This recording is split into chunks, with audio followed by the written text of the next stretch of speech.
কামাখ্যা মন্দিৰত সঁচাকৈয়ে কলা যাদু আঁতৰোৱা হয় নেকি? বশীকৰণৰ বাবে পূজা হৱন কৰা হয় নেকি? মা কামাখ্যা মন্দিৰ হৈছে এখন বিখ্যাত তীৰ্থস্থান, যিটো তীৰ্থস্থান ৫১ শক্তিপীঠৰ ভিতৰত এখন গণ্য কৰা হৈছে। সতী দেৱীৰ যোনি ভাগ ইয়াতেই পৰিছিল। এই মন্দিৰত মূৰ্তি হিচাপে একো দেখা নাযায়। মন্দিৰক যোনি পূজা কৰাই হয়। এই মন্দিৰ কলা যাদু আঁতৰোৱাৰ বাবে পৰিচিত।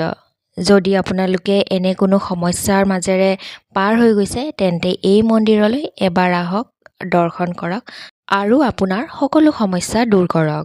কামাখ্যা মন্দিৰ ভাৰতৰ এখন বিখ্যাত তীৰ্থস্থান। এই মন্দিৰ তান্ত্ৰিক দেৱতাৰ প্ৰতি উৎসৰ্গিত।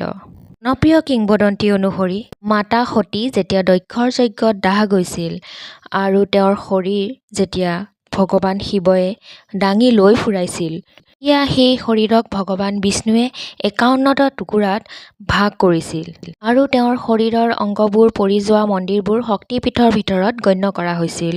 কামাখ্যা মন্দিৰ এনে এটা শক্তিপীঠ মন্দিৰ, য'ত মাতা সতীৰ যোনি পূজা কৰা হয়। কেৱল ইয়াৰ বাবেই নহয়, কলা যাদু আঁতৰোৱাৰ বাবেও এই মন্দিৰটো পৰিচিত। এই মন্দিৰেই হৈছে দেশৰ একমাত্ৰ বিখ্যাত মন্দিৰ, য'ত মানুহে কলা যাদু আঁতৰাবলৈ আহে। যদি আপোনালোকে ভাবে যে মন্দিৰত কলা যাদু কৰা হয় বা ইয়াত বশীকৰণ সম্পৰ্কীয় কৌশলো কৰা হয়, তেন্তে এইটো একেবাৰেই ভুল কথা। কামাখ্যা মন্দিৰ এনে এখন ঠাই য'ত মানুহে কলা যাদুৰ পৰা মুক্তি বা আঁতৰাবলৈহে ইয়ালৈ আহে। আচৰিত কথাটো হ'ল যে একবিংশ শতিকাতো মানুহে কলা যাদুৰ সমস্যাত ভুগিছে আৰু মানুহে আৰোগ্য হোৱাৰ বিশ্বাস লৈয়ে এই মন্দিৰলৈ আহে। কলা যাদুৰ বশীকৰণ আঁতৰাবলৈ ইয়াতে সাধুসকলে বা অঘৰীসকলেই পূজা কৰে। মন্দিৰৰ চৌহদত সদায় সাধু আৰু অঘৰী উপস্থিত থাকে।